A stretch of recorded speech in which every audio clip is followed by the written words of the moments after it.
ஆனந்தி இப்படி ஒரு சிக்கல்ல மாட்டுவாங்கன்னு யாருமே கொஞ்சம் கூட எதிர்பார்த்தே இருக்க மாட்டோம். இந்த பிரச்சனையிலேருந்து ஆனந்தியை மீட்க போகிறது அன்புவா இல்லை மகேஷா? சிங்கப்பெண்ணே சீரியலுக்கான அடுத்த கட்ட கதைக்களம் எந்த அளவுக்கு பரபரப்பாக நகர இருக்குன்றதை பற்றி தான் பார்க்க போகிறோம். மித்ராவோட சாப்டர் இதோட க்ளோஸ். நந்தாவை வச்சு எந்த அளவுக்கு ஆனந்தி இவங்க டார்ச்சர் பண்ணியிருப்பாங்க. மித்ரா கொஞ்சம் நஞ்சம் ஆட்டமாக போட்டாங்க. அதுக்கு எல்லாத்துக்கும் எண்டு கார்டு வந்துடுச்சுப்பான்னு நம்ம எல்லாரும் நினச்சிட்டு இருந்தோம்.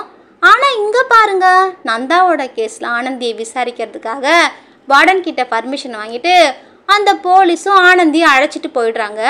இதெல்லாம் பார்த்துட்ருக்கிற மித்ரா பீதி ஆகுறாங்க.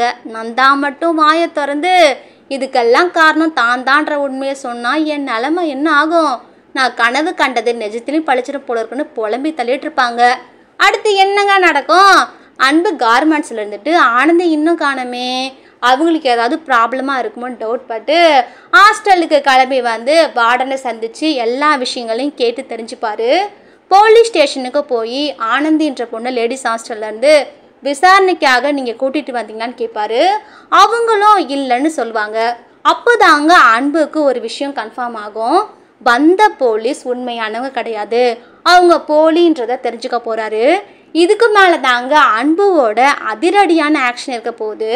மாசா ஆனந்தி இருக்கிற இடத்த தேடி கண்டுபிடிச்சி போய் அவங்கள அங்கேருந்து சேஃபாக காப்பாற்றி கூட்டிகிட்டு வர போகிறாரு.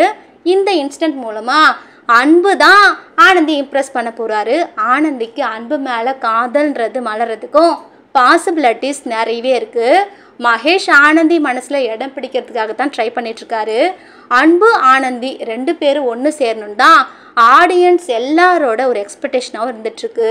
இந்த சீரியல் ஃபேன்ஸாக இருக்கிற நீங்கள் சொல்லுங்கள், ஆனந்திக்கு ஏற்ற பேர் அன்புவா இல்லை மகேஷா அப்படின்ற உங்களோட வேல்யூபிளான கருத்துக்களை மறக்காமல் கமெண்ட் பாக்ஸில் பதிவு பண்ணுங்கள்.